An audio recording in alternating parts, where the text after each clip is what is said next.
발표하기 위한 김하준.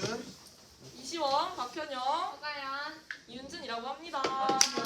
네. 여러분 이제 시간이 없는 관계로 제가 빨리 시작을 하도록 하겠습니다. 일단 목차는 세계화 이론 요약 그리고 평가 및 논의 결론입니다. 자, 처음 학자의 세계인데요. 루소라고 하면 저희가 오늘 사회교양론을 설명을 할 거지만 또 교육적인 부분에서도 루소는 엄청 또 유명한 인물이기 때문에 저는 그 교육적인 부분도 짧게 여러분들에게 소개를 시켜드리고 싶습니다. 자, 먼저 루소는 1712년 6월 28일 칼뱅의 개혁 신앙이 지배하던 스위스 제네바에서 태어났습니다. 그는 최초로 아동을 성인과는 다른 존재로 인식한 철학자이며 만 47세의 나이로 문학적 성공을 거두었고 그가 써낸 주요 저서에 에밀이라는 책이 있는데 그 책이 엄청 유명하죠. 그리고 그는 각 단계마다 인간이 배울 수 있는 것들이 정해져 있다고 생각을 했고 인간의 발달 단계를 영유아기, 아동기, 아동부기 그리고 청소년기 4단계로 나누어 아동을 성인과는 다른 존재로 구분하였습니다. 그래서 아동의 역량을 믿고 각 발달 단계에서 아동이 스스로 발달 과업을 이루도록 격려해야 한다는 주장으로 진정한 아동 심리학의 아버지로 거듭났습니다. 넘겨주세요. 그래서 먼저 그의 가정사를 좀 봤으면 좋겠는데 그의 가정사는 먼저 아버지는 15명의 자녀를 먹여 살려 하는 그 엄청 가난한 가정 환경 속에 자라며 그래서 루소의 아버지는 엄청 일찍부터 시계 제조업자가 됐고요. 그래서 루소의 어머니는 목사님의 딸이면서 엄청나게 많은 그 재능이 많았지만 결혼을 함으로써 많은 그 쉽지 않은 선택을 하기에 많은 것들을 포기했어야 하는데 하지만 사랑이 있었기에 부모님은 이제 어울리지 않는 부부가 유지될 수 있었다고 합니다. 연결되세요? 하지만 그 가정 가운데 불행이 찾아왔는데요. 바로 루소가 태어난 지 열흘째 되던 날 루소의 어머니가 출산 후유증으로 인하여서 사망하면서 그 가정은 불운에 휩싸이기 시작했습니다. 그리고 이제 그 어머니가 세상을 등진 이후로 그 비관한 삶을 살게 되는데요. 그 영향으로 그의 형 또한 이렇게 영향을 받아서 문제아가 돼서 사고만 치다가 가출을 해버렸습니다. 그 후 루소는 이제 목사님께 맡겨져서 제대로 교육을 받으리라는 큰 기대가 있었지만 기초적인 라틴어와 허접한 독습만 반복하다가 결국 제네바로 돌아오게 되었습니다. 그리고 그 이후 그는 공주님이나 조각가가 되려는 생각에 여러 연습생 과정을 전전했다고 합니다. 그리고 이제 어머니가 아까 먼저 돌아가시잖아요. 그래서 아버지의 재혼 소식을 듣고 그는 이리저리 떠돌아다니면서 방황하는 삶을 살게 되는데요. 그래서 정말 그의 어린 시절은 지독한 방치와 고독의 시간이었습니다. 그리고 젊은 시절 방황을 하던 루소는 그래서 성인이 돼서 파리에서 어떤 하숙집에서 한여로 일하는 순박한 처녀를 만나게 되는데 이제 이 처녀하고 이제 엄청 관계를 맺어서요. 5명의 자녀를 낳게 됩니다. 다섯 명. 하지만 이제 그 자녀 또한 이제 그 아버지라 불리는 그러니까 아동 심리의 아버지라고 불린다고 말했잖아요. 하지만 루소 자녀를 다 고아원에 버려버려요. 하지만 왜냐면은 이 당시 자녀를 양육할 형편이 안 되었고 자식에 대한 별다른 애정도 없어졌다고 말을 때문입니다. 그래서 이는 후회를 했고요. 그래서 왜 버렸냐? 그래서 그건 좀 자녀에게 관심조차 없었던 루소가 어떻게 심리학의 아버지가 되었고 아동의 가치를 주장하는 견해를 펼쳤다는 생각을 해봤는데 그래서 그거는 좀 자녀들에 대한 미안한 마음과 죄책감이 이에 대해 사죄하고자 하는 마음으로 이제 이걸 했지 않았나 싶습니다. 그래서 좀 그가 좀 살아왔던 삶을 좀 보면서 그의 명언들을 좀 말을 해보고 싶은데요. 가르치려 하지 말고 자연적으로 성장할 수 있도록 해야 한다. 이제 이 말을 보면서 홀로 루소는 어린 시절 엄청 고통스럽고 외로운 그 시간들을 살아왔잖아요. 그래서 그 순간들을 이겨낸 철학자의 이 대담함을 이 말을 통해서 느낄 수 있고요. 넘기면 자연으로 돌아가라. 이제 이 말의 충고를 통해서 방치된 환경 속에서 자기 편애와 구별된 자기 사랑의 방식을 깨달았는지를 생각해 볼 수 있습니다. 그리고 나는 편견을 지닌 사람이기보다는 차라리 역설적인 사람이 되고 싶다. 이제 이 말을 통해서는 이 문장 하나로 루소의 모든 것이 담겨져 있다고 볼 수 있는데요. 많은 사람들이 자신의 삶이 결코 독자들의 관심사가 될 수 없다고 주장했지만 루소는 그렇지 않았습니다. 그의 작품 속에서 그린 삶을 고스란히 담아두었고 그랬기에 그의 작품들을 빛나지 않았을까 말할 수 있습니다. 그리고 루소의 자기 성찰 병식이 깊었다고 볼 수 있습니다.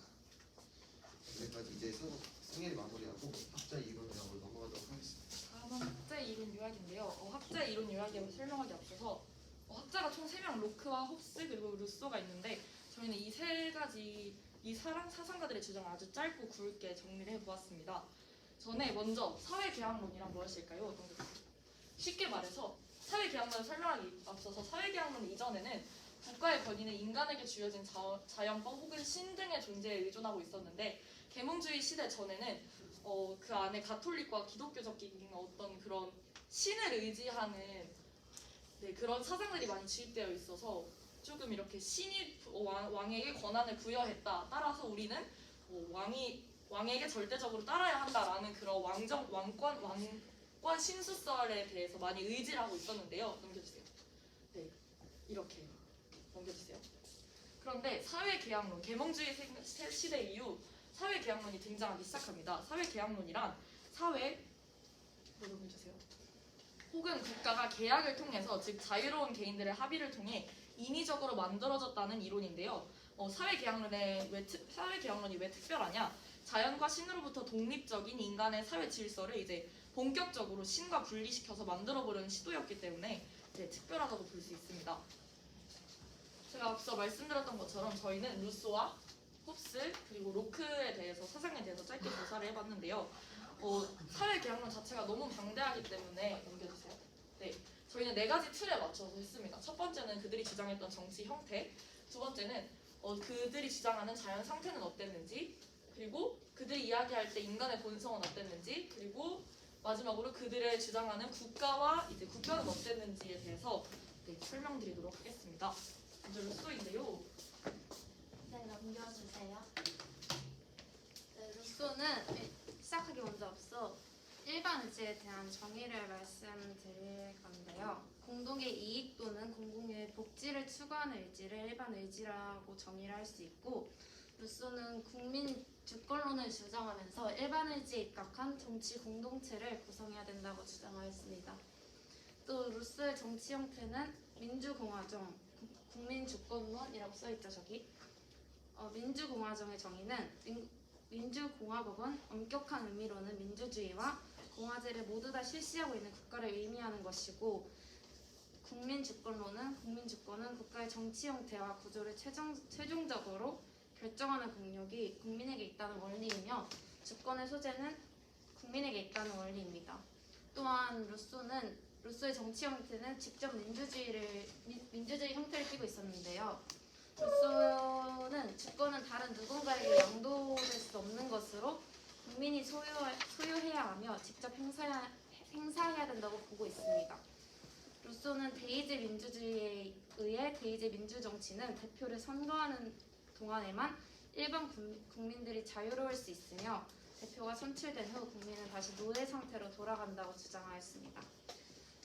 또 정치적 참여는 시민의 자유이다. 즉 정치적 참여 자체가 시민의 자유라고 주장하였던 것입니다. 따라서 루소는 이러한 대의제 민주주의가 아닌 직접 민주주의를 실현해야 한다고 주장하였습니다. 또한 루소는 성선설을 주장하였는데요. 성선설의 관점은 모든 인간은 합리적인 존재이며 욕심을 부리지 않고 조화를 통한 질서를 유지하는 존재, 인간은 태어날 때부터 선하다고 주장하는 것입니다. 따라서 루소는 인간은 태어날 때부터 선한 존재인 것이다 라고 주장하였습니다. 다음은 정치 사회가 형성되기 이전의 상태는 사람은 본래 자유롭게 태어났으나 곧 사회성을 띤 인간은 사회를 이루게 됩니다. 자연에서는 사회적 관계라는 것이 고작해야 가족으로 형성되고 또 불평등도 존재하지 않습니다. 사회 형태를 통해 문명을 이루었으나 사유재산제로 빈부격차와 불평등이 기원되었다고 주장하며 처음에는 평화롭고 행복한 상태였으나 이후 불평등이 생기며 타락하기 시작했고 이는 곧 자유의 말살로 이어졌다고 주장하였습니다. 따라서 문명과 사회제도의 영향을 받아 선한 본성을 잃고 악하게 되었다고 생각하였던 것입니다. 루소는 자연이 만든 사물은 모두가 선하지만 일단 인위를 거치면 악으로 변한다라고 주장하였던 것입니다. 따라서 루소는 인간의 자유를 되찾고 생명과 재산을 보호하기 위해 사회계약을 했다고 주장하였습니다. 루소는 국가를 인간의 본성을 제한한 최소한의 계약으로부터 루소는 국가가 나온다고 주장하였습니다. 이러한 국가는 사회 질서를 수반하며 일반 의지의 명령에 따라서 사회 질서가 유지해야 한다고 보았던 것인데요. 개인과 개인의 의사를 합쳐서 일반 의지를 형성하고 일반 의지를 실현하기 위해 국가를 형성한다. 따라서 국가는 일반 의지에 구속된다고 보는 것입니다. 즉 선한 사람들이 모여서 자유를 보장받고 공동선을 이루자라는 루소의 그런 관점을 볼 수 있는 것입니다. 다음은 홉스인데요. 홉스는 사회계약론의 창시자입니다. 네, 토마스 홉스입니다.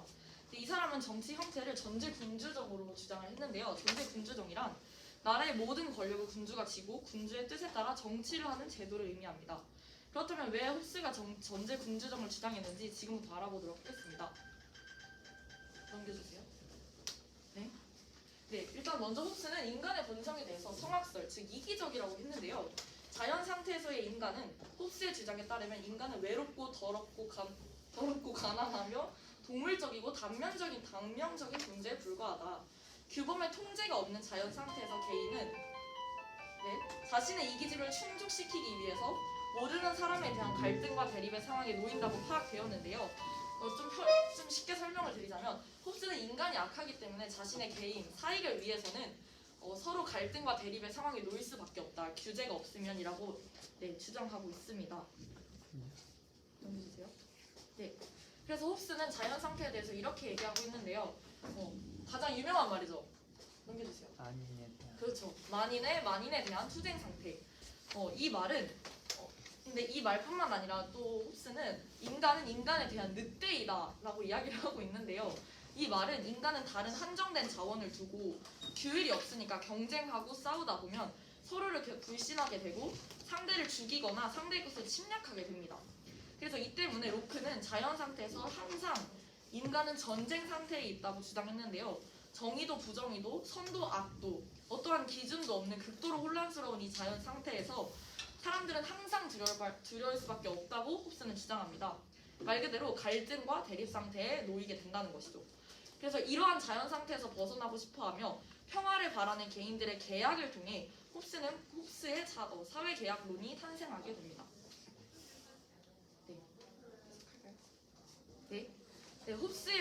따라서 홉스의 국가 이론은 이런데요. 제가 앞서 말씀드렸던 절대 군주정, 그리고 주권 전면 양도, 저항권 부정인데요.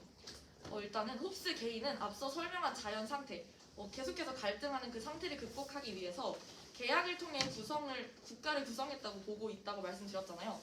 이렇게 구성된 국가에 대한 통치권은 군주에게 모두 양도해서 이제 괴물, 리바이어던, 이제 국가라는 건데 국가와 같은 힘을 지니게 해야 한다라고 의미하고 있습니다. 이에 그는 군주만이 주권을 가질 수 있는 군주 주권론을 주장했는데요. 군주 주권론을 주장하는 이유는 인간은 모두 악하고 규율이 없이 어떤 강력한 통제가 없으면 강력한 통제가 없으면 서로가 서로를 죽일 게 분명하기 때문에 완전한 권한을 군주에게 이렇게 부여를 해가지고 그런 것들이 딱 제재할 수 있도록 하기 위해서 절대 군주정을 지지했습니다. 따라서 악한 인간을 다스리고 권한을 보장할 수 있는 군주의 권력은 되게 막강했는데요. 그러나 그는 그렇다고 해서 뭔가 신이 부여했다고 생각하면서 완전히 따라야 한다 이거보다는 그러니까 한 이기적인 개인이 군주를 만들었다고 생각하기 때문에 당시 유럽의 지배적인 사상인 신이 군주에게 권한을 부여했다라고 하는 왕권 신수설을 정면으로 반박했고 오히려 한 인간이 군주에게 권한을 주었다라고 이야기하고 있습니다. 그런데 이제 홉스가 이렇게 주장하는데요. 만약에 그럼 이 군주의 군주가 개인의 권한을 파괴시키거나 개인을 좀 극단적으로 통제하게 되면 어떡하지에 대한 주장에 대해서 홉스는 저항권 부정이라는 주장을 펼치는데요. 이것은 군주가 권한을 남용하는 일이 있더라도 저항권 행사의 대상이 되지 않는다라는 의미입니다. 왜냐? 군주는 계약에 참여한 적이 없는 제3자이므로 그러니까 국민이 뽑았다는 거죠. 군주가 내가 하고 싶어서 야 내가 다 다스릴게 이게 아니라 이기적인 개인이 군주를 뽑았기 때문에 계약에 참여한 적 없는 제3자의 입장으로 계약의 위반 자체가 성립될 수 없다고 봅니다. 따라서 계약을 철회하는 저항권은 행사할 수 없으며 이런 혁명, 저항권에서 여기서 의미하는 건 혁명과 어떤 반란을 의미하는데 이런 저항권을 행사해서 군주를 끌어내리게 되면 다시 제가 아까 말씀드렸던 그 대립하고 있는 그 자연 상태로 회귀해야 된다고 주장했습니다. 따라서 홉스 정치는 최대의 선을 이루는 게 목적이 아니라 최대 악의 탈피를 목표로 했다는 것을 볼 수 있습니다. 로크 파트 넘어가는 걸로 하고 기독교적 관점 평가 한번 들어볼까? 네.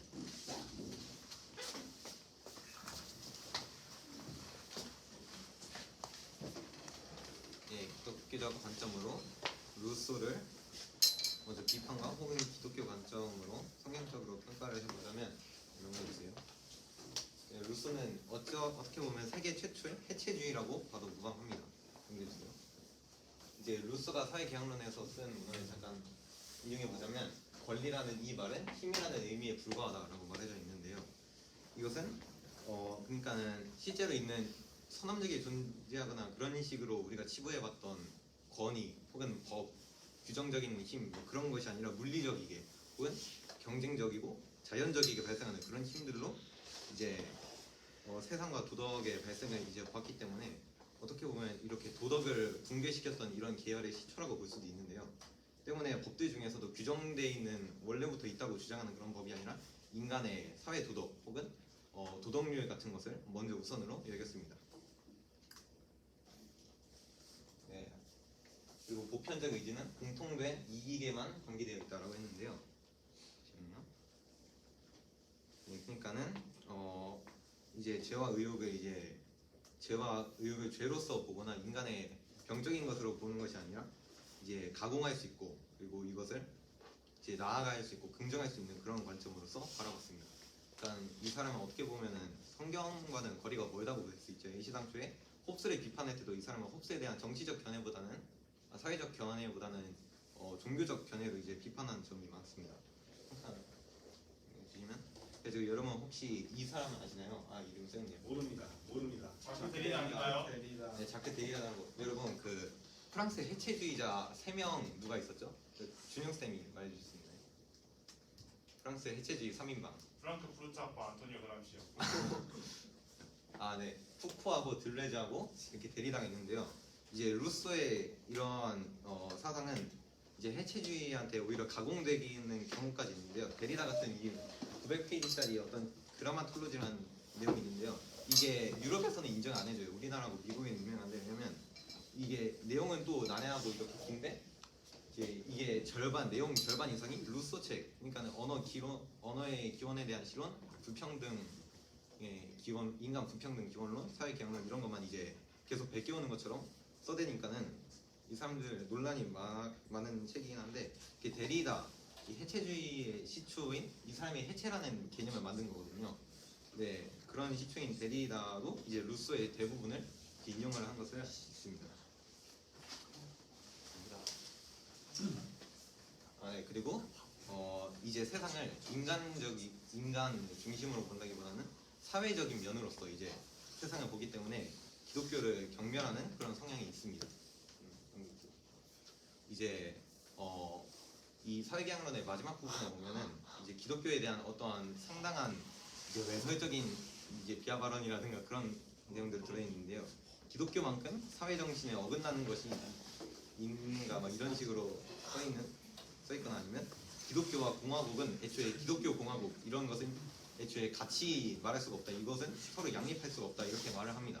그래가지고 기독교인들은 차라리 노예가 되기 위해 태어났다 이렇게 말을 해놨는데요. 왜냐면 기독교인들은 이제 엄청난 준비를 하기 이전에 먼저 침략에 당하는 경우가 많다 뭐 이런 식으로 말을 하거든요. 그래서 이런 말도 했습니다. 이제 그러면 기독교 군인이 어디 있는가? 십자군을 말할 텐데 그들은 기독교 군인이 아닌 왕정의 군인이다 하면서 십자군은 기독교의 군인이 아니므로 기독교인들은 이제 자신들의 사회적으로 자주성을 띠고 있지 못하다 이런 식으로 말을 하는 맥락이 들어있습니다. 그리고 이 짧은 인생을 기독교인들에게 눈에는 너무나 무가치한 것이기 때문에 그들은 이런 것을 이제 사회적이게 신경 쓰지 않는다라고 이렇게 말을 때려박는데요. 때문에 이제 루소는 사회적 이제 계약, 사회적인 면으로서 이제 자신의 욕구를 이제 자신의 욕구라든가 그런 죄성을 사회에 이제 적용을 해가지고 발전시키려는 것을 기독교인들은 안 하기 때문에 이런 것들을 이제 루스는 원하지 않습니다. 때문에 홉스도 기독교인이었던 걸로 제가 알고 있는데요. 홉스도 이런 면에서 많은 비판을 합니다. 루소가. 그래가지고 애시당초 루소는 인간의 개인적인 면보다는 사회적 자유라 하면 사회적 자유를 논하고 권리라 하면 사회적 권리 이런 것을 사회적인 관점으로서 루소는 논하기 때문에 어떻게 보면 이제 미일이라든가 아니면 이후에 공리주의와 비슷한 계열에 갈 수도 있기도 한데요. 그래가지고 애시당초 이 사람은 자신이 책에서 이렇게 말을 합니다. 나는 이 책에서 인간의 자유의지에 대한 철학적인 논의를 할 것이 아니다라고 말을 했다라고 제가 하려 했는데 어제 읽어보니까는 그렇게는 안 했더라고요. 그러니까 그런 말을 존 스튜어트 밀이 자유론에 쓴 건데 아무튼 뭐 비슷한 계열이니까 네. 한 칸 넘겨주세요.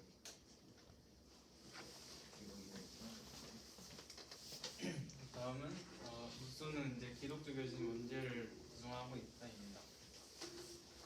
일단 루소는 성선설을 주장하기 때문에 그 루소가 말하는 자연 상태 그러니까 문명 사회의 그 비전인데 이 자연 상태에서는 자유롭고 평화롭고 모두가 선하고 평등하고 건강하다인데 일단 넘겨주세요.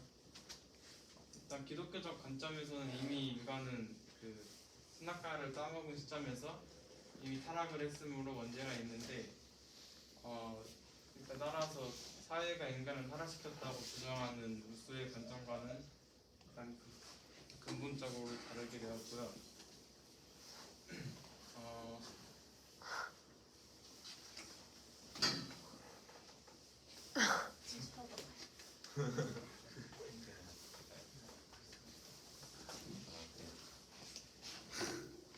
그러니까는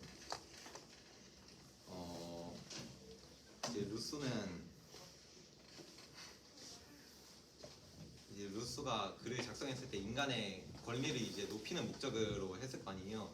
이제 정부에 대한 그런 가장 높은 권위에 대해서 이제 조금 권리에 대한 분립을 이제 원하는 시점이었을 텐데 이제 사회적 관점으로 봤을 때 사회적인 인간 시민권으로서의 인간의 권리는 사회적 계약을 했기 때문에 있는데 인간 개개인의 관점으로 봤을 때 권리가 없다는 걸 루소는 발견을 했습니다. 사실 그래가지고 이렇게 말을 하는데요.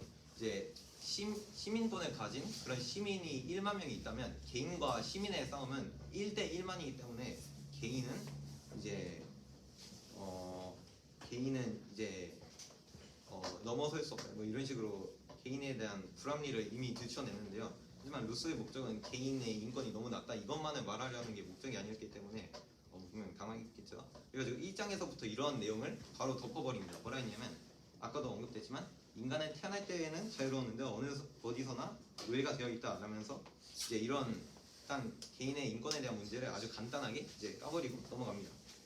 그리고 이제 아까도 말했다시피 루소는 인간의 죄성과 그리고 인간의 불가능을 이렇게 앞서가지고 이렇게 인간의 부조리한 면들을 다 말해놓고서는 이제 사회적인 관계, 사회적인 합리적인 구조적인 일만 이렇게 말을 해놨습니다. 넘겨주세요. 그래서 마태복음 18장 33절 내가 너를 불쌍히 여김과 같이 너도 네 동료를 불쌍히 여김이 마땅치 아니하냐 하고 이 말씀이 이제 예수님이 어떤 비유로 그러니까는 빚진 사람을 갚아주는데 넌 왜 더 작은 빚도 안 갚지 않는 아이에게 용서하지 못하냐 뭐 이런 내용인데 이제 이렇게 세상이 이렇게 욕구로 흐르며 그다음에 사회적 관계가 이렇게 나타나 있기는 하지만 이렇게 33절과 같은 기독교인들의 이제 긍휼심이 사회를 이렇게 새롭게 겸손하고 자비와 같은 그러한 모습으로 바꿔놓을 수 있다고 저는 생각을 합니다. 그리고 마태복음 여기는 조금 설명이 길 것 같아가지고 그냥 넘겨주세요. 오늘의 결론.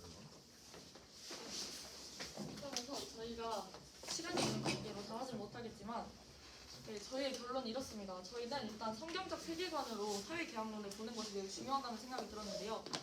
사회계약론은 현대 사회에도 많은 민주주의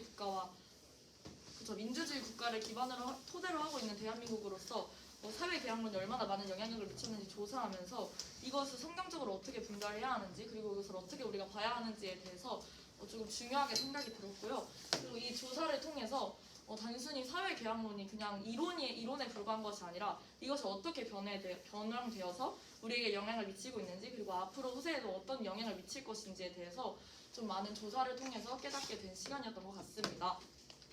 네, 이상으로 경청해 주셔서 감사합니다. 와.